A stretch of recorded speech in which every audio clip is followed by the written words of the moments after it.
پاکستان نے 650 افغان ڈپورٹ کیے مگر ایران نے 4000 بے دخل کر دیے۔ ناظرین، آج ہم ایک ایسے المیہ پر بات کریں گے جس نے لاکھوں افغانیوں کی جان کو خطرے میں ڈال دیا۔ ایک طرف پاکستان ہے جس نے ایک ہفتے میں 650 سے 700 افغانی مہاجرین کو ملک سے بے دخل کر دیا، اور دوسری طرف ایران ہے جس نے 4000 سے زیادہ افغانیوں کو صرف 15 دنوں میں بے دخل کیا۔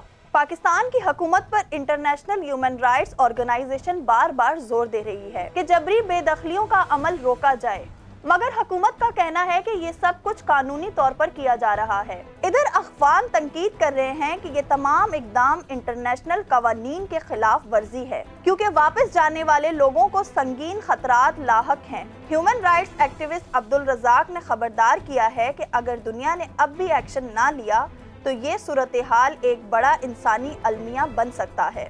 پاکستان میں مقیم افغان ریفیوجی زہرا احمدی کا کہنا ہے کہ پولیس چھاپے مار رہی ہے، لوگ ڈر کے مارے گھروں میں بند ہو چکے ہیں۔ ساکی سعادت کے مطابق افغان مہاجرین کی گرفتاری اور ڈیپورٹیشن میں اضافہ ہو گیا ہے، جو کہ بہت سیریس کنسرن ہے۔ وہاں افغانستان میں نہ صرف سیکیورٹی کا مسئلہ ہے بلکہ لوگوں کی زندگیاں مشکل میں آ سکتی ہیں۔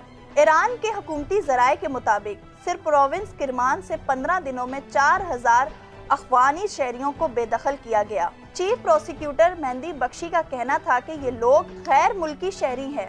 ان کا یہ بھی کہنا تھا کہ انہی دنوں میں 1 ٹن منشیات بھی پولیس نے قابو میں کی اور 36% کرائم ریٹ میں کمی کا دعویٰ بھی کیا گیا۔ صرف 2023 میں ایران نے 11 لاکھ سے زیادہ افغان ریفیوجیز کو بے دخل کیا اور 1190 الگ الگ آپریشن انجام دیے۔